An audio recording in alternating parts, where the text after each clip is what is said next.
They say the universe doesn't deal in coincidences. I used to think that was poetic nonsense, the kind of thing people said to make sense of random chaos.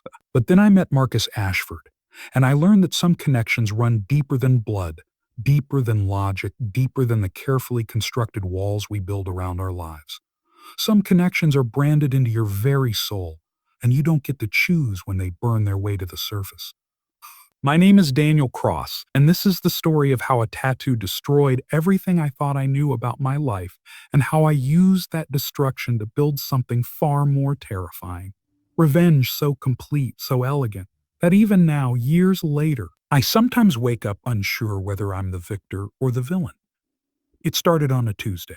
Tuesdays are always the worst in the restaurant industry. The awkward middle child of the week, not busy enough to make real money, not slow enough to relax. I was working the private dining room at a Poke, one of Manhattan's most exclusive restaurants, the kind of place where reservations required 6 months of planning and a reference from someone who mattered. I was 26 years old, $87,000 in debt from a chemistry degree I'd never used, and serving people who spent more on a single dinner than I made in a month. I'd been waiting tables for 4 years by then, long enough that the humiliation had calcified into a dull, constant ache, long enough that I'd perfected the mask, the smile that never reached my eyes, the posture that suggested attentiveness without subservience, the voice that conveyed respect without revealing the contempt simmering beneath. I was good at my job. I hated that I was good at it. The private dining room that night had been reserved for Marcus Ashford and his inner circle. Even if you didn't follow business news, you knew the name. Ashford Tech had revolutionized cloud computing, made artificial intelligence accessible, and turned Marcus into one of the 10 wealthiest men in America before his 40th birthday. Forbes estimated his net worth at $47 billion. He'd been on the cover of Time twice. He dated supermodels and owned homes on 4 continents, and I was there to bring him his water with a twist of lime, no ice. He arrived 20 minutes late, which was early for men like him. They lived in a different temporal dimension where time bent around their importance. He swept in wearing a suit that probably cost more than my car, flanked by 6 associates who all had that particular hungry look, the ones who'd traded their souls for proximity to power and were still hungry for more. "Gentlemen," I said with my practiced smile, "good evening. My name is Daniel, and I'll be taking care of you tonight." Marcus didn't even glance at me. None of them did, really.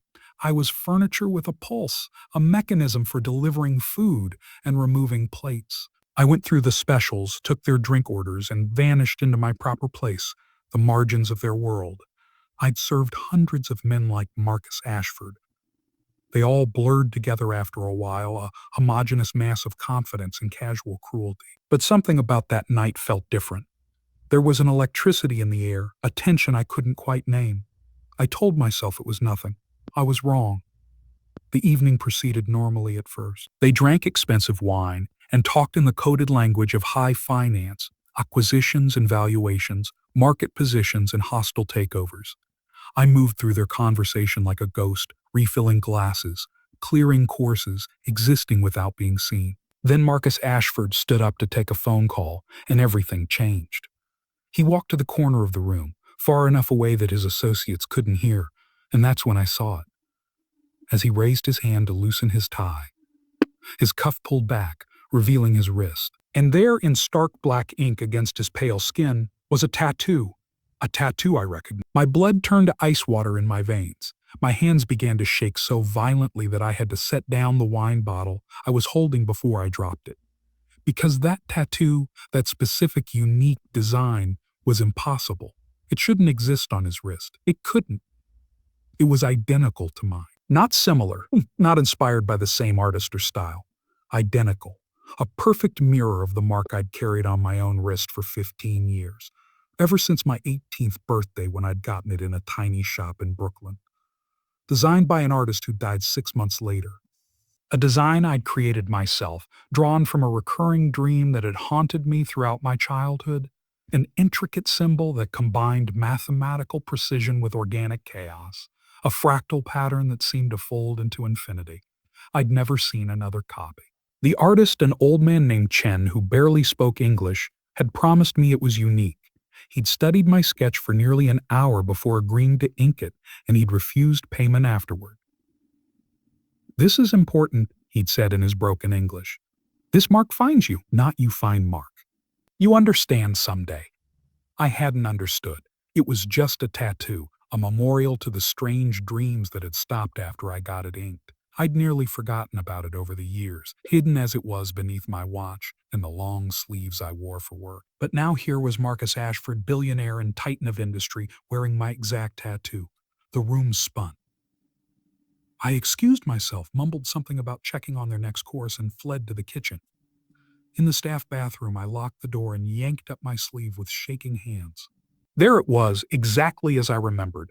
The intricate design that looked like a mandala had been crossed with a circuit board, organic and mechanical all at once, beautiful and somehow unsettling. I pulled out my phone and Googled Marcus Ashford's images, zooming in on every photo of his hands, his wrists, any exposed skin.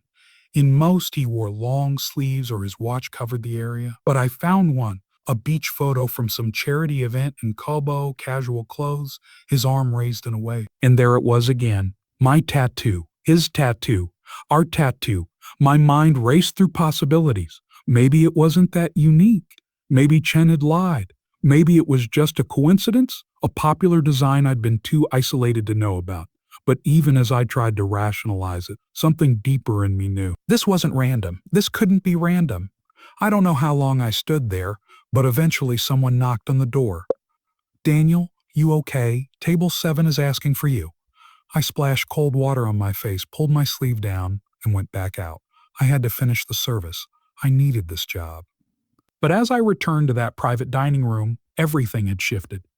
I wasn't invisible anymore. I was hunting. I studied Marcus throughout the rest of the dinner, really studied him, not with the glazed-over service worker's gaze, but with intent. He was 42 according to Google, which made him 16 years older than me. Dark hair starting to silver at the temples, sharp features, cold blue eyes that didn't smile, even when his mouth did. He had the kind of presence that commanded rooms, not through volume but through gravitational pull. Cutie butt. People leaned toward him when he spoke. They laughed at his jokes before the punchlines landed. But there was something else, something I'd only noticed once I started looking. He had the same nervous habit I did, rubbing his left wrist with his right thumb right over where the tattoo was. I'd been doing it unconsciously for 15 years, and now I watched him do it 3 times during the main course. When I brought dessert, I made a decision that would change everything. As I set Marcus's plate in front of him, I let my sleeve ride up just enough. Just for a second. Just enough that if he glanced down, he might see. He didn't notice, but I had planted a seed in myself, the absolute certainty that I needed to know what this meant. After they left, $300 tip on a $8,000 bill, which was insultingly cheap for men that rich. I stayed late, Googling everything I could find about Marcus Ashford. I read about his rise from relative obscurity, the son of a middle-class accountant from Ohio who'd gotten into MIT on a full scholarship and emerged 4 years later with patents that would make him a millionaire by 25 and a billionaire by 35. I read about his cold reputation, his legendary negotiation skills, the way competitors described him as ruthless but fair. I read about his personal life, never married, rarely photographed with the same woman twice, no children. Private to the point of paranoia. He owned 12 homes, but nobody knew which one he actually lived in. He'd been investigated twice for monopolistic practices and walked away clean both times. And nowhere in any article or interview did he ever mention anything that would explain our shared tattoo. I became obsessed. Over the next 2 weeks, I spent every free hour researching. I tracked down information about Chen, the tattoo artist, but found almost nothing. He'd been an immigrant, kept no records, and his shop had closed when he died. I tried to find others with the same design, posting my tattoo on forums and reverse image searching, but came up empty. I started having the dreams again. The ones that had stopped after I got the tattoo at 8. Fractured, nonsensical visions of places I'd never been, conversations I'd never had, a life that wasn't mine but felt horrifyingly familiar. And in every dream there was Marcus Ashford watching me with those cold blue eyes. I knew I was spiraling, but I couldn't stop.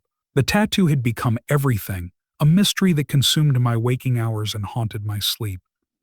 My work suffered. I snapped at customers, forgot orders, showed up late. My manager pulled me aside twice. I didn't care. Nothing mattered except understanding what connected me to Marcus Ashford. Then, exactly 3 weeks after that first night, Marcus came back to a poke.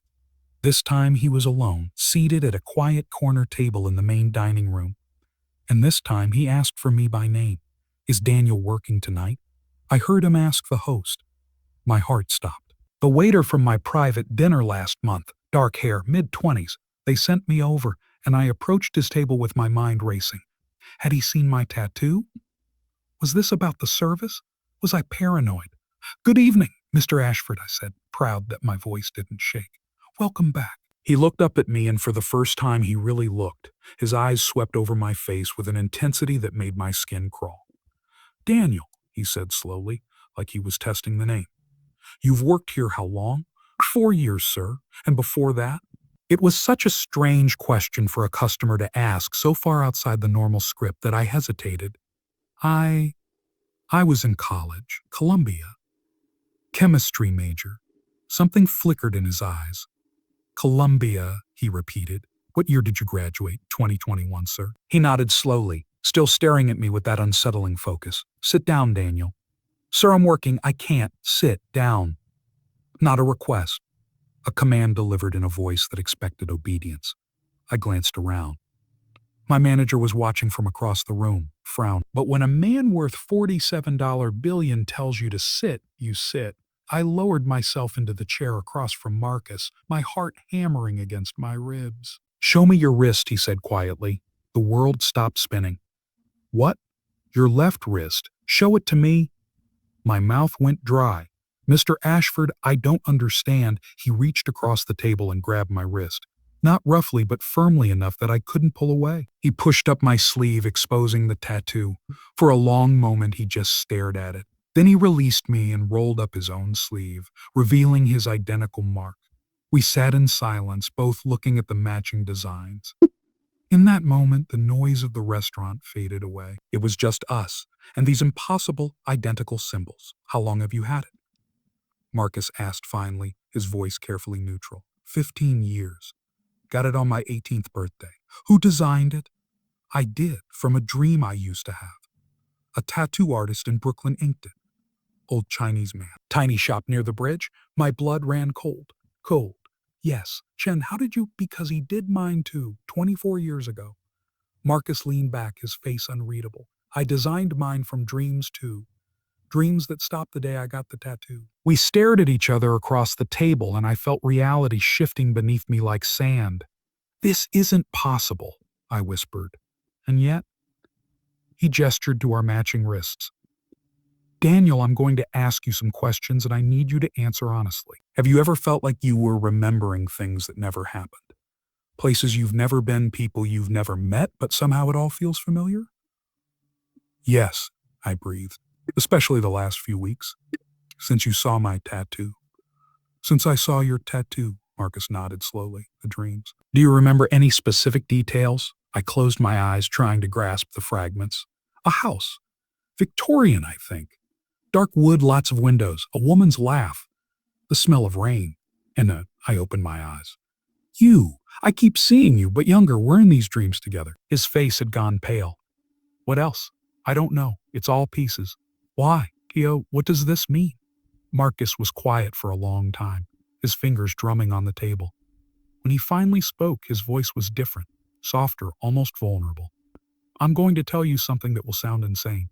But I've spent 24 years and roughly $50 million trying to understand this, Mark, and I still don't have all the answers. What I do have are theories, troubling ones." He leaned forward, lowering his voice. "Have you ever heard of genetic memory? The idea that memories can be passed down through DNA coded into our very cells?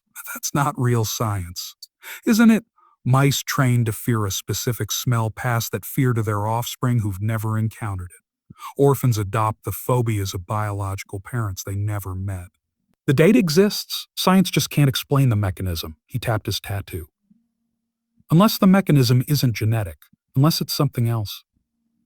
You think our tattoos are what? Memory storage devices? I think they're markers identify. I think you and I are connected to something much larger and much older than either of us understands. And I think finding each other was inevitable. I wanted to laugh, to write him off as crazy despite his billions. But I could, because every word he said resonated with something deep inside me, some truth I'd been avoiding my whole life. Who are we connected to? I asked. Marcus smiled, but there was no warmth in it. That's the question I've been trying to answer for 2 decades. But I'm starting to think the better question is, who were we?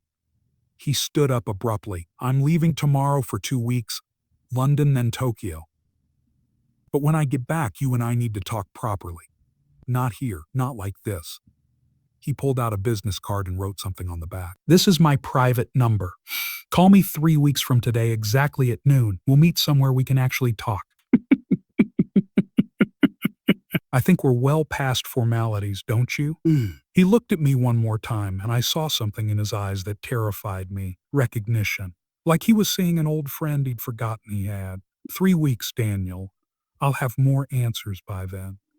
He left 4 $100 bills on the table for a meal he hadn't touched and walked out of the restaurant, leaving me sitting alone at his table with my world completely shattered.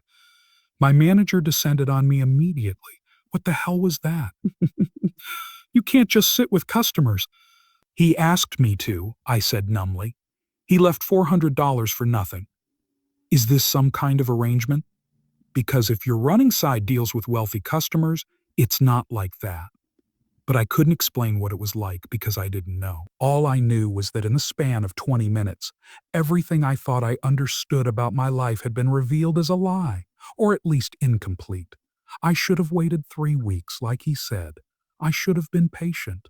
But that night, alone in my tiny studio apartment with the $400 cash Marcus had left and a head full of impossible questions, I made a decision. If Marcus Ashford had spent $50 million investigating this tattoo, then somewhere there was a trail. Records. Research. And I was going to find them.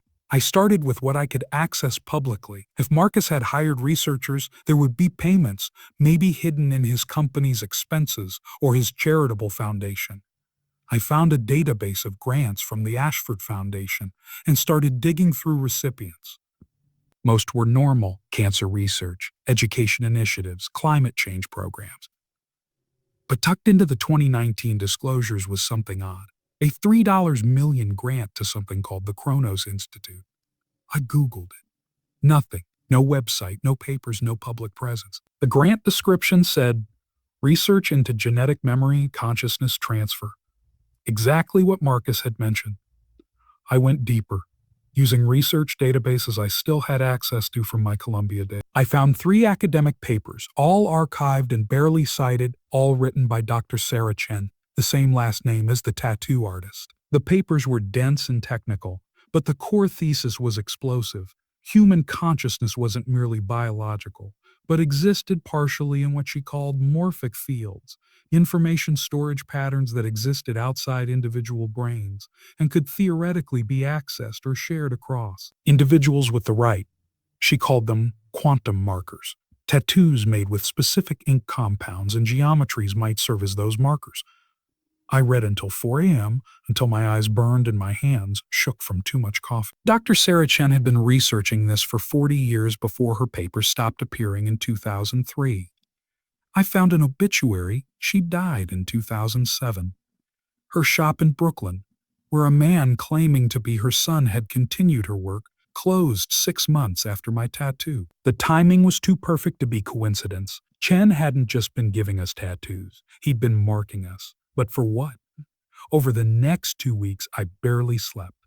I followed every thread, called in every favor, spent money I didn't have on database access, and document requests. I discovered that the Kronos Institute had closed in 2021, right after Marcus's last grant. I found a manifesto from Dr. Chen written in the 1980s that talked about consciousness experiments across generations. about marked individuals who might share fragments of past lives or parallel experiences. And I found something else. A list. Buried in a FOIA request for NIA funding from 1995, there was a proposal from Dr. Chen for a study on genetic memory markers in identical twins separated at birth. The proposal was denied, but it included a sample cohort, 12 sets of twins born between 1965 and 1983, all adopted out separately, all with unusual neurological similarities despite no shared environment. One set of twins was born in 1983, a boy named Marcus Ashford and another boy whose name was redacted. But the document noted that both children were adopted from the same facility in upstate New York, St. Augustine's Home for Children. I was born in 1999, too young to be Marcus's twin, but I'd been adopted too. My adoption records were sealed, and my adoptive parents had died in a car crash when I was 15. I'd never known the details of my birth. I spent 3 days and my entire savings getting an attorney to unseal my adoption records through New York's new disclosure laws. When the envelope arrived, I opened it with shaking hands. Born May 15, 1999, at St. Augustine's Home for Children, Poughkeepsie, New York. Mother unknown, father unknown. Special notes. Child exhibits same facial asymmetry and neurological markers as Subject 7 from 1983 cohort. Recommend monitoring. Subject 7. Marcus Ashford. I wasn't his twin, but according to Dr. Chen's research notes, I was his echo. Some kind of genetic recurrence, a consciousness that had fragmented and reappeared 16 years later. We weren't brothers in any conventional sense. We were iterations here. Copies. The same person split across time. The 3-week deadline came. I called Marcus at exactly noon, as instructed. You found it, didn't you? He said instead of hello. St. Augustine's. How did you? Because I've known for 2 years. I hired genealogists, private investigators, people with access to records that don't technically exist anymore. When I saw your face that first night, I recognized you, not from this life. From the dreams. I've seen your face in those Victorian houses, heard your voice in those fragments of memory. I knew you were out there. I just didn't know you were serving me wine at a poke. What are we? My voice broke on the question. I don't know. Chen's research suggests consciousness isn't singular, that it can split and replicate under certain conditions. Maybe we're the same person living multiple timelines. Maybe we're fragments of someone who existed before both of us. Maybe we're just two people who got tangled up in an experiment we didn't consent to. The tattoos are markers. Chen believed they stabilized the consciousness transfer, prevented it from dissipating completely. Without them, the memories, the connection, it would all fade. With them, we remember. Imperfectly, incompletely. But we remember. I sat down on my bed, my legs giving. That's what I've been trying to understand for 24 years. And Daniel, I think I finally have an answer. But you're not going to like it. Tell me. St. Augustine's wasn't a normal adoption agency. It was a front for Dr. Chen's research. She was running experiments on pregnant women, on infants, trying to prove her theories about consciousness transfer. We weren't adopted out of kindness. We were placed strategically, monitored, studied. I found 5 reports on my early development, my intelligence markers, my psychological profiles, all of it dating back to infancy, all of it ending when I was 8 and my adoptive parents moved us across the country. They lost track of me then. Jesus Christ, it gets worse. The other subjects from Chen's experiments, I found 12 of them. Most are dead, suicides mostly, accidents for the others. Only 3 of us are still alive. You, me, and a woman named Rebecca Winters, who's been institutionalized for schizophrenia since she was 19. The horror of it settled over me like a shroud. We weren't special. We weren't chosen. We were experiments. Lab rats in a study that had killed most of its subjects. Why are we still alive, I asked. What makes us different? I don't know, but I think it has to do with recognition, with finding each other. Chen's notes mention something called resonance stabilization, the theory that split consciousness fragments become more stable when they reconnect. Maybe that's why I've survived, because I found my other pieces. I'm not a piece of you, aren't you? His voice was soft. Tell me, Daniel, when you dream, whose life are you living? Yours or mine? I couldn't answer that, because he was right. In my dreams, I wasn't a waiter drowning in debt. I was powerful, successful, feared. I made decisions that moved markets. I lived in those 12 homes. I dated those supermodels. I was living Marcus Ashford's life while he slept. What do you want from me? I asked finally. To meet in person somewhere private. I've rented a house upstate near where St. Augustine's used to be.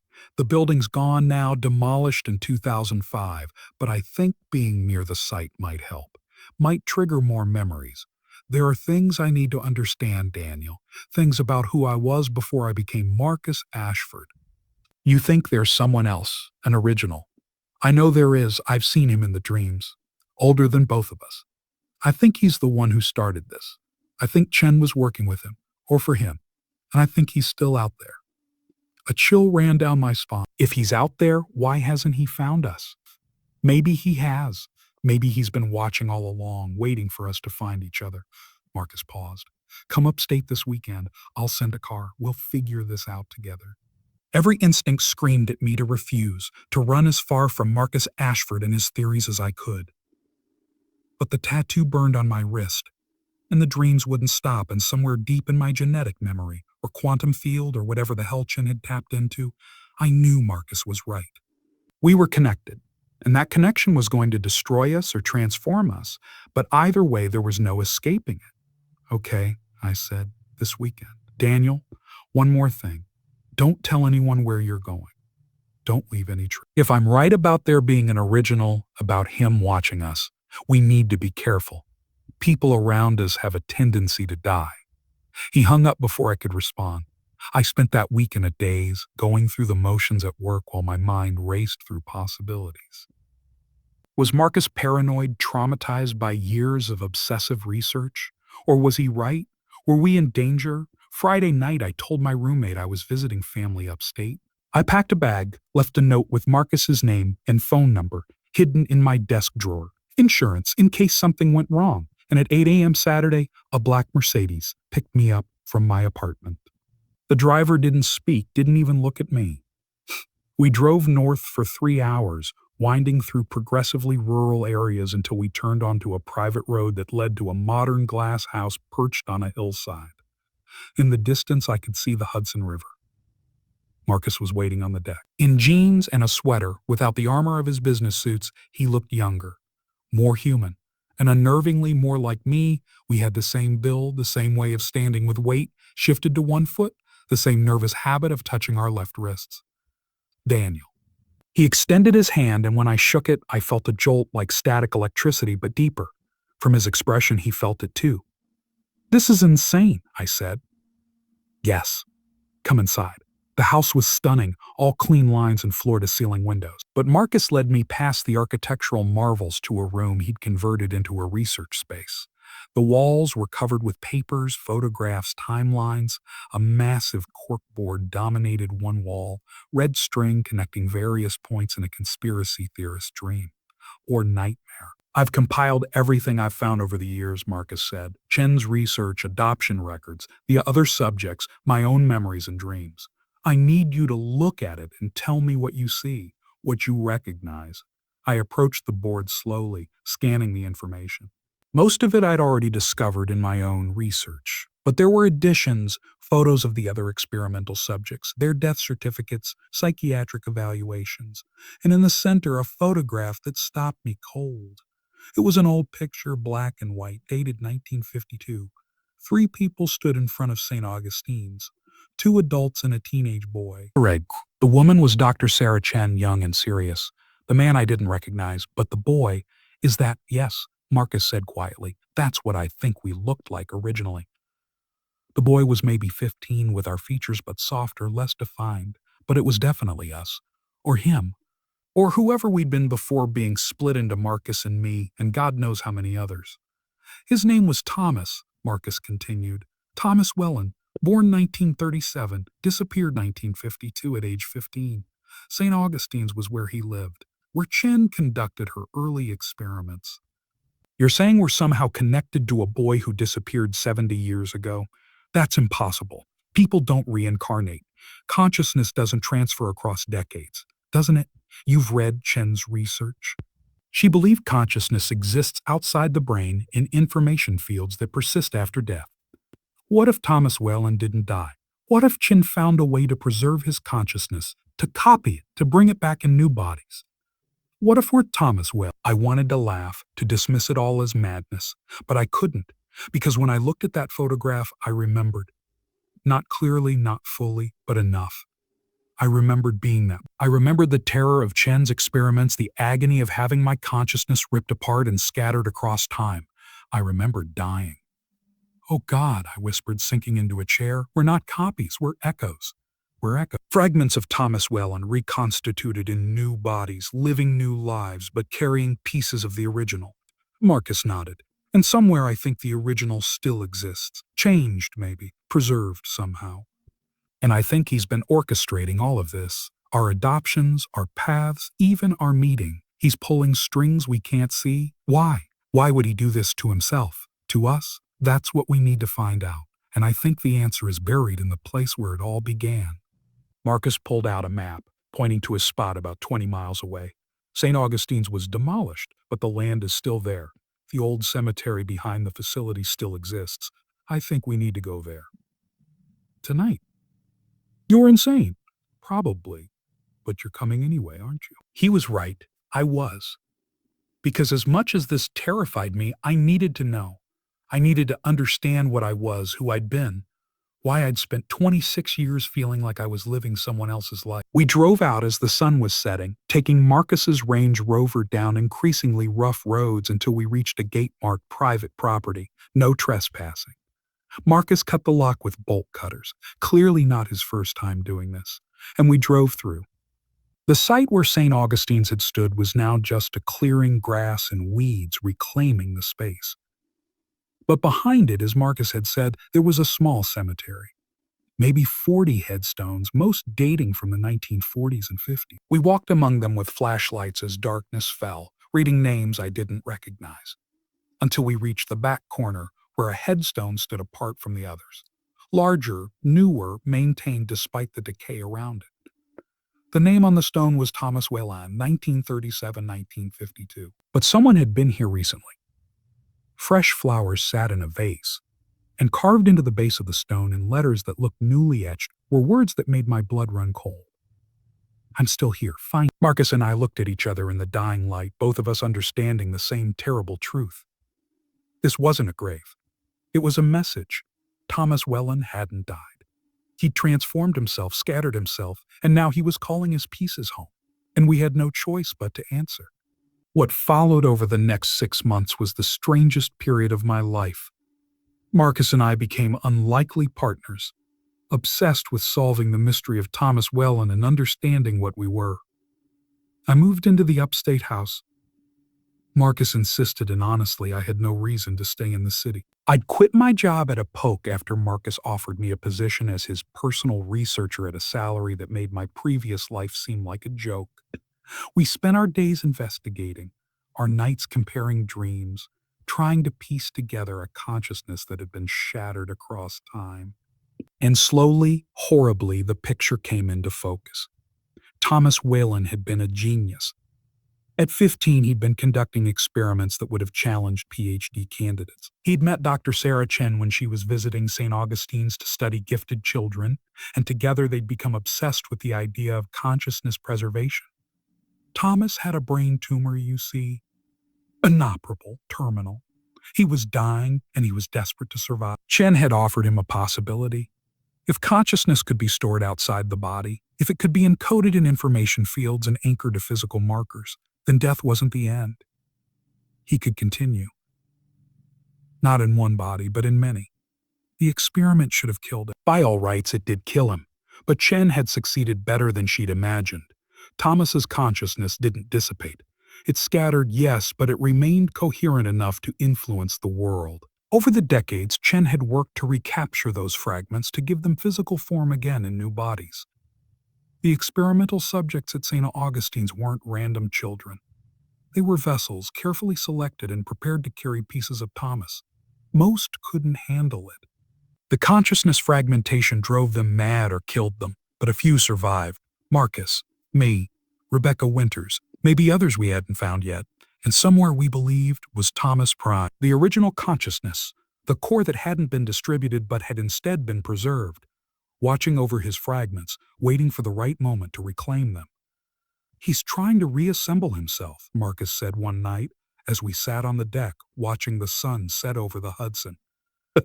He scattered to survive, but now he wants to be whole again. And that means pulling us back in, absorbing us. Can he do that? I don't know. But the tattoos are anchors, Daniel.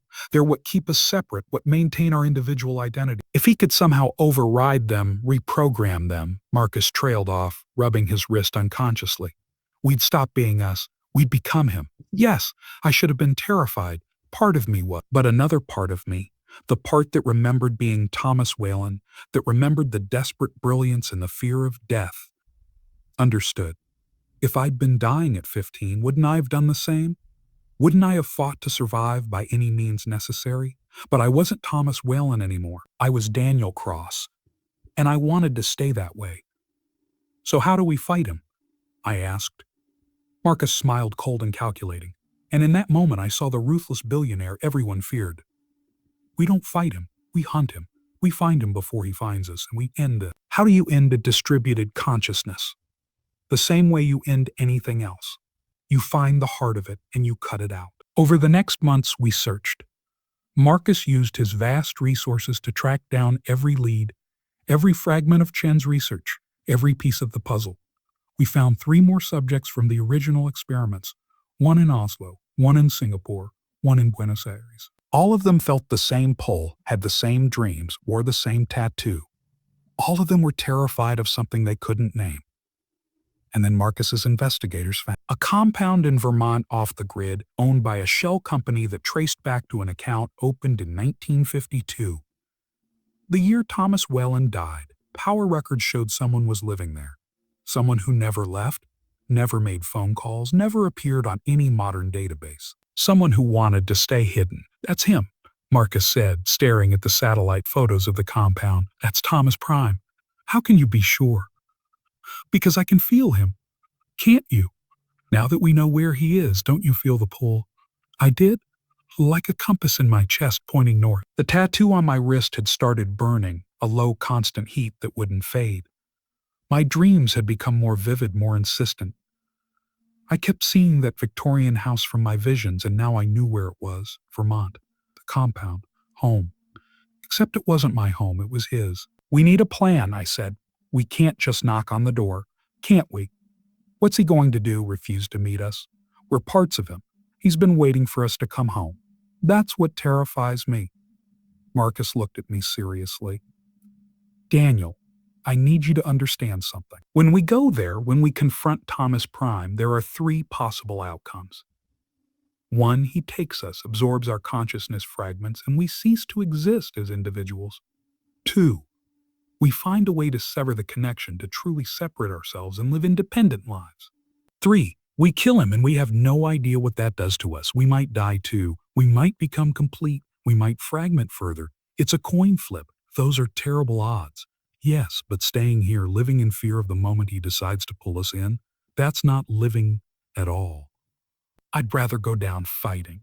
I thought about my life before all this, the dead-end job, the feeling of being a ghost in my own existence. I'd been sleepwalking through life, never understanding why nothing felt real, why I always felt like I was watching myself from outside. Now I knew why, because I wasn't whole.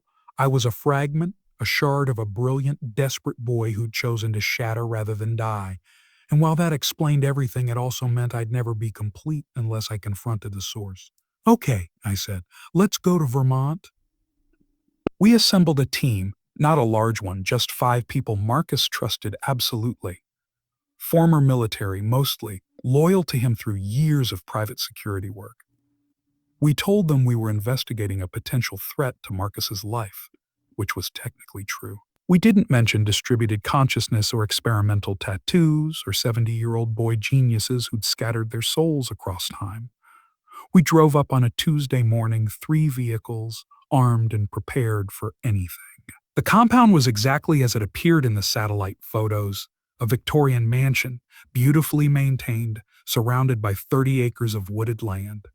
A fence circled the perimeter, but there were no visible security measures, no cameras, no guards, no obvious defenses. That should have been our first warning.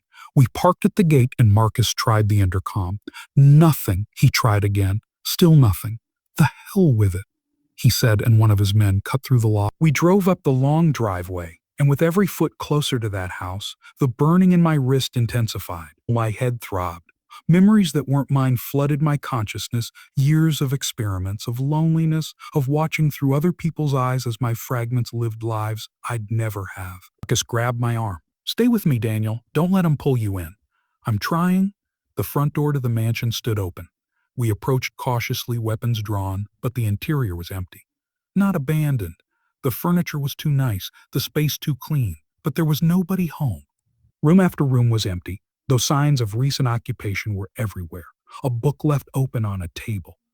A teacup still warm. The feeling of someone having just left. We found him in the attic. Not Thomas Prime, not exact. What we found was a body, an old man, maybe 90, hooked to machines that beeped softly in the silence.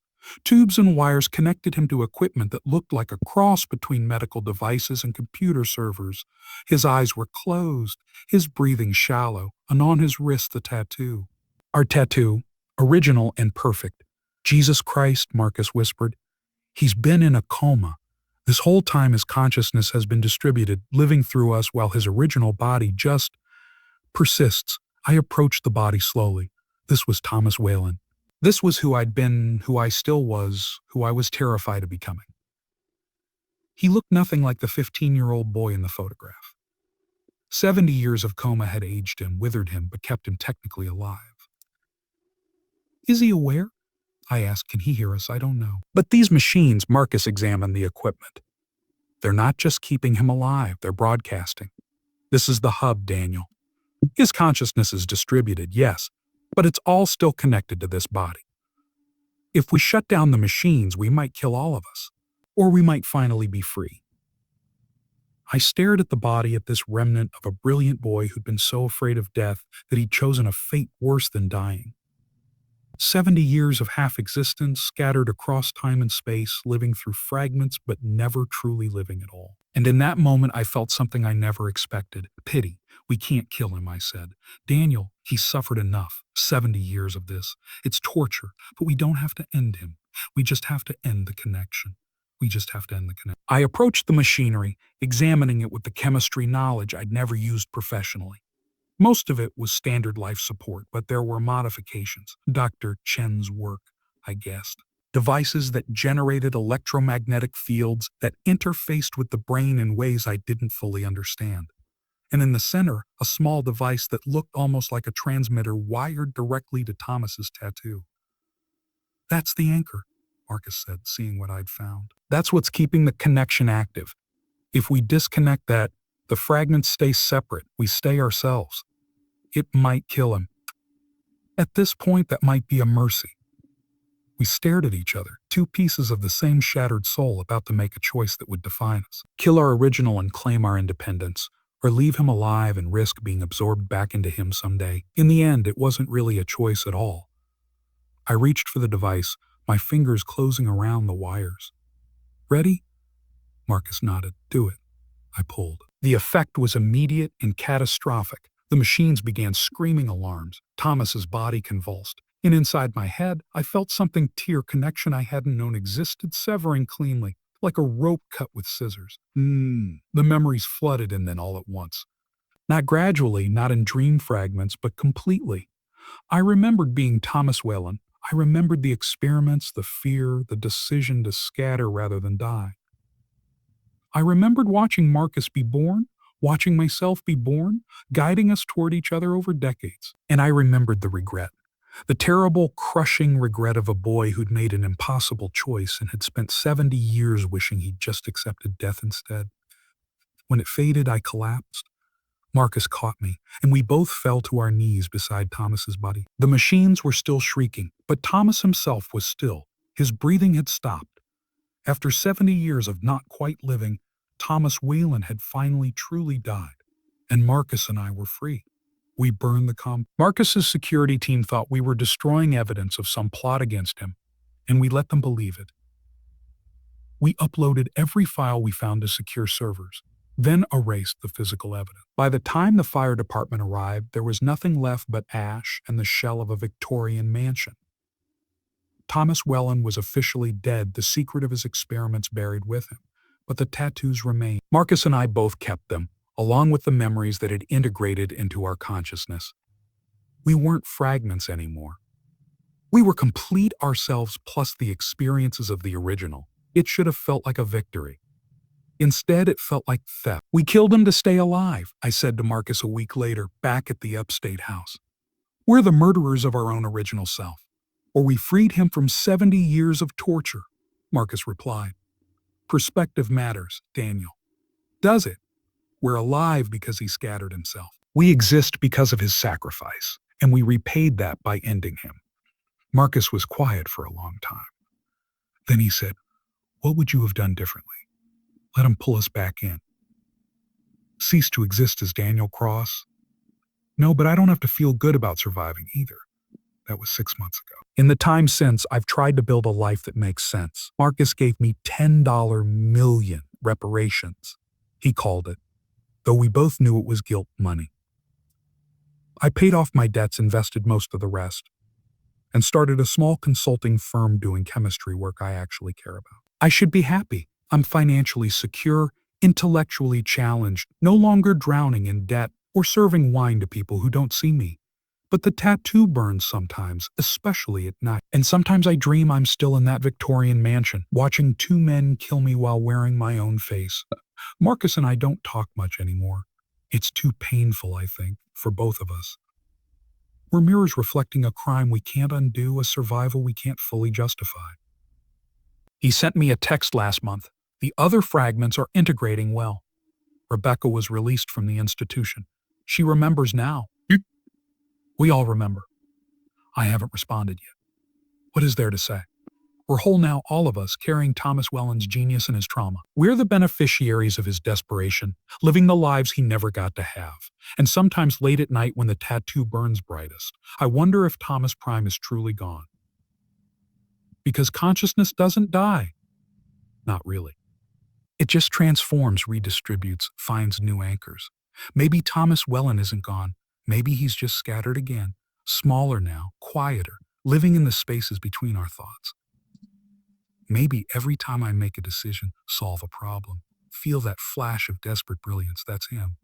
The ghost in my machine, or maybe I'm just rationalizing. Maybe Thomas is gone and I'm Daniel Cross, complete and independent and guilty as hell. The tattoo on my wrist says otherwise. It's mine now, or maybe I'm... Either way, we're bound together. Me, Marcus, Rebecca, and all the other fragments of a boy who was too smart and too scared to die. He wanted to survive. And in a way, he did, just not as him. That's the thing about revenge that nobody tells you. Sometimes the person you're getting revenge on is yourself. Sometimes you're both the victim and the victor. And you have to live with that paradox forever. I look at my tattoo now, at this mark that connects me to a distributed soul, and I think about stories. About how we tell ourselves we're the heroes, how we justify our survival, our choices, our murders. Marcus Ashford was a billionaire. I was a waiter. One tattoo connected our fate forever. But the story didn't end with connection. It ended with destruction, with freedom purchased through fratricide, with a ghost we carry in our skin. If Thomas Whalen were still alive, truly alive, would he forgive us? Would he understand that we chose ourselves over him, chose independence over integration? I'll never know. But I live with the question every day, marked by ink and guilt, and the memory of a boy who tried to live forever and instead became a cautionary tale about consciousness, connection, and the terrible price of refusing to die. My name is Daniel Cross. I'm 27 years old. I'm worth $10 million, and I'm completely, finally, terrifyingly myself. And somewhere in the morphic fields, in the quantum spaces where consciousness lives outside flesh, Thomas Whalen is still there, still watching, still waiting, because consciousness doesn't die. It just learns to hide better, wants to hide better.